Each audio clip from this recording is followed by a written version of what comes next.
Assalamualaikum warahmatullahi wabarakatuh.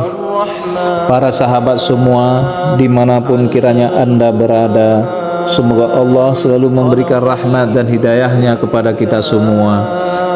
Patut kita bersyukur atas nikmat iman dan Islam serta nikmat kesehatan yang selalu Allah berikan sebagai tanda kasih sayangnya yang tak terhingga. Pada video kali ini kita akan memberikan sedikit mau'izah yang tentunya sangat berguna sekali untuk kita semua dengan judul Cara Allah Menjaga Al-Quran Hingga Akhir Zaman. Sebelum menonton video ini, sukai video ini, like, komen, subscribe, serta bagikan agar bermanfaat buat semua orang. Al-Quran berbeda dengan kitab-kitab lain yang sebelumnya. Apa yang membedakan Al-Quran dan kitab-kitab lain? Al-Quran adalah satu-satunya kitab yang dijamin oleh Allah Subhanahu wa Ta'ala keasliannya hingga kiamat datang. Berbeda dengan kitab-kitab lainnya yang telah berubah diakibatkan ulah kaumnya sendiri. Hal ini disebutkan dalam firman Allah Subhanahu wa Ta'ala, Inna nahnu nazzalna dzikra wa inna lahu lahafidhun. Sesungguhnya kamilah yang menurunkan Al-Quran dan sesungguhnya kami benar-benar memeliharanya.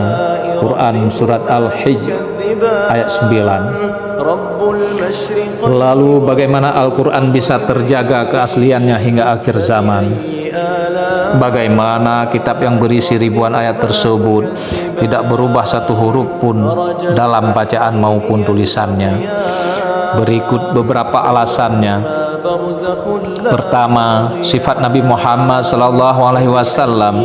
Nabi Muhammad SAW sejak kecil terkenal sebagai orang yang sangat terpercaya. Beliau tidak pernah berbohong walaupun dalam hal yang sepele sekalipun. Inilah yang membuat Nabi Muhammad SAW dipercayai semua penduduk Mekah pada saat itu. Beliau sebelum diangkat menjadi nabi, beliau dijuluki sebagai Al-Amin oleh penduduk kota Mekah, yang berarti yang terpercaya. Gelar ini beliau dapatkan jauh sebelum diangkat menjadi nabi. Abu Jahal dan orang Yahudi sekalipun mengakui bahwa perkataan Nabi Muhammad SAW benar. Hanya perasaan dengki dan gengsi mereka lah yang menyebabkan mereka menolak kebenaran itu. Suatu hari menjelang perang Badar, Abu Jahal ditanya oleh seorang kafir Quraisy. Ia berkata, "Wahai Abu Jahal, apakah engkau benar-benar mengingkari ajaran Nabi Muhammad?" Kemudian Abu Jahal menjawab, "Semenjak Nabi Muhammad kecil hingga dewasa, aku tak pernah melihat Nabi Muhammad berbohong. Aku mengakui kebenaran ajarannya, namun ini masalah kebesaran suku Quraisy. Aku tidak akan membiarkan Nabi Muhammad mengambil kehormatan suku Quraisy." Umat Yahudi sebetulnya juga telah mengetahui tentang kenabian Nabi Muhammad SAW. Mereka sudah diberitahu tentang kedatangan Nabi akhir zaman. Mereka sering menguji tanda-tanda kenabian Nabi Muhammad. Mereka menemukan kebenaran, namun akibat rasa gengsi, iri dan dengki, mereka menutup diri dari kebenaran yang telah mereka ketahui. Begitulah sedikit gambaran sifat Rasulullah SAW yang tidak pernah berbohong sedikit pun. Bahkan musuh-musuhnya pun mengakui sifat yang mulia ini. Sifat inilah yang melekat pada diri Rasul, sehingga ketika sudah diangkat menjadi Rasul, beliau tidak pernah berdusta dalam menyampaikan wahyu Allah Subhanahu wa Ta'ala. Ketika wahyu turun, Nabi Muhammad SAW menyampaikan wahyu tersebut kepada para sahabat dengan kalimat yang sama persis disampaikan oleh malaikat Jibril. Setelah itu beliau memerintahkan para sahabat untuk menulis wahyu Allah dalam pelepah kurma. bebatuan, daun lontar, kulit hewan, daun kayu dan tulang belulang binatang. Rasulullah sallallahu alaihi wasallam membimbing para sahabat dalam segala hal, baik itu dalam pengucapan lafaz, urutan ayat maupun penulisan huruf. Semua beliau jelaskan secara detail hingga tidak ada kesalahan dalam segi pelafalan maupun penulisan. Selain itu, Nabi Muhammad SAW juga memerintahkan para sahabat untuk tidak menulis kalam-kalam selain Al-Quran, baik itu berupa hadis Nabi maupun hadis qudsi. Hal ini beliau lakukan agar antara Al-Quran dan kalam-kalam lainnya tidak bercampur hingga membuat rancu. Setiap bulan Ramadan, Nabi Muhammad SAW menjalani talaqi langsung bersama malaikat Jibril. Disinilah Nabi Muhammad SAW mengulangi hafalan Al-Qur'annya, membenarkan bacaannya, serta mempelajari urutan Al-Qur'an sesuai kehendak Allah Subhanahu wa Ta'ala. Dengan adanya talaqi ini, Al-Quran terhindar dari kesalahan-kesalahan yang mungkin terjadi, sehingga sesampainya Nabi Muhammad SAW wafat, beliau telah meninggalkan warisan Al-Quran kepada sahabat dengan sebenar-benarnya bacaan tanpa ada kesalahan. Kedua, karakteristik para sahabat. Masyarakat Arab pada saat itu terkenal sebagai masyarakat yang mempunyai hafalan kuat, karena kebanyakan dari mereka adalah masyarakat ummi, tidak bisa baca tulis. Maka mereka sering mengabadikan sesuatu dengan menempatkannya di hati mereka menghafal, baik itu berupa silsilah, syair-syair maupun berita-berita zaman dahulu. Maka tak heran jika mereka mempunyai hafalan yang kuat. Ditambah lagi sifat para sahabat yang begitu semangat dalam menghafal Al-Quran, maka lahirlah puluhan bahkan ratusan penghafal Al-Quran pada masa itu. Saking cintanya para sahabat pada Al-Quran, suara bacaan mereka seperti dengungan lebah setiap malamnya. Nabi Muhammad SAW sering berkeliling dan berhenti di pinggiran rumah para sahabat sekedar untuk mendengarkan bacaan mereka. Namun dari banyaknya penghafal Al-Quran pada saat itu, hanya ada 7 orang sahabat yang telah mengkhatamkan hafalannya di hadapan Rasulullah SAW. Mereka adalah Abdullah bin Mas'ud, Salim bin Maqal, Mu'ad bin Jabal, Ubay bin Ka'ab, Zaid bin Sabit, Abu Zaid bin Sakan, dan Abu Darda. Ketujuh sahabat inilah orang-orang yang mempunyai hafalan kuat di luar kepala, yang telah mengkhatamkan hafalannya di hadapan Nabi langsung serta sanadnya sambung hingga saat ini. Ketiga, peran Khulafaur Rasyidin. Setelah Nabi Muhammad SAW wafat, pemerintahan dipegang oleh Khalifah Abu Bakar As-Siddiq.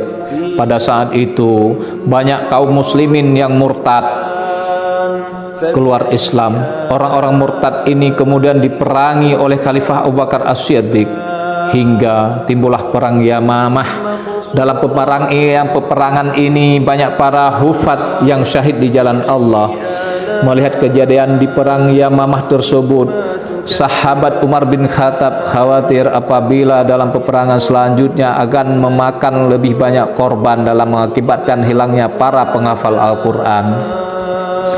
Kemudian beliau mengusulkan untuk membukukan Al-Quran dalam satu mushaf, sehingga dapat digunakan oleh seluruh umat muslim pada waktu itu dan seterusnya. Pada awalnya sang khalifah tidak menyetujui karena hal tersebut tidak pernah dilakukan pada masa Nabi ketika masih hidup. Namun setelah perdebatan panjang, akhirnya beliau menyetujui. Kemudian khalifah memerintahkan Zaid bin Sabit untuk mengomandoi pengumpulan Al-Quran. Pada awalnya Zaid juga tidak setuju dengan alasan yang sama. Bahkan Zaid berkata, demi Allah, sekiranya aku disuruh untuk memindahkan gunung, itu tidak lebih berat bagiku daripada harus mengumpulkan Al-Quran yang tidak pernah dilakukan oleh Rasulullah SAW. Namun setelah khalifah bersikeras untuk membujuknya, akhirnya beliau menyetujui. Proses pengumpulan Al-Quran ini tidaklah mudah. Sahabat Zaid berkata, ketua panitia mensyaratkan dua hal, yaitu satu, ayat Al-Quran yang ada dalam hafalan para sahabat, dua, ada manuskrip aslinya. Hal ini beliau lakukan sebagai tindakan yang sangat teliti dan hati-hati. Zaid tidak mencukupkan pada hafalan semata tanpa disertai dengan tulisan, hingga ayat terakhir yang berhasil dikumpulkan adalah surat At-Taubah. Sesungguhnya telah datang kepadamu seorang rasul dari kaummu sendiri, yang tulisan manuskripnya hanya ada pada sahabat Abu Khuzaimah Al-Ansari. Hal ini bukan berarti akhir surat At-Taubah ini tidak diriwayatkan secara mutawatir. Sahabat Zaid dan para sahabat lainnya juga hafal mengenai ayat ini. Namun mereka kesulitan mendapatkan tulisan aslinya, hingga pada akhirnya tulisan mengenai ayat ini ditemukan ada pada sahabat Abu Khuzaimah Al-Ansari. Ini menunjukkan bahwa proses pengumpulan ini dilakukan dengan sangat hati-hati dan teliti, sehingga keaslian tetap terjaga tanpa ada kesalahan satu huruf pun dalam penulisannya. Keempat, peran umat Islam. Umat Islam mempunyai peran penting dalam menjaga kalamullah. Semangat yang tinggi dalam menghafal sudah dimulai dari zaman sahabat sehingga saat ini. Inilah yang membuat Al-Quran dapat diriwayatkan secara mutawatir. Sampai saat ini ratusan ribu penghafal Al-Quran telah tersebar di seluruh dunia, sehingga ketika ada satu huruf harakat yang salah, pasti akan diketahui dan akan dikoreksi oleh umat Islam itu sendiri. Begitulah cara Allah menunjukkan kekuasaannya dalam menjaga kalamnya. Allah Subhanahu wa Ta'ala telah menjamin keaslian Al-Quran hingga akhir zaman. Maka Allah mempunyai cara sendiri untuk menjaga kalamnya. Ribuan ayat yang ada di dalam Al-Quran tidak menjadi halangan bagi para penghafal Al-Quran untuk terus menjaga kalamullah. Semangat inilah yang akan terus berlanjut dan tak akan pernah padam hingga akhir zaman. Demikianlah, semoga bermanfaat. Wassalamualaikum warahmatullahi wabarakatuh.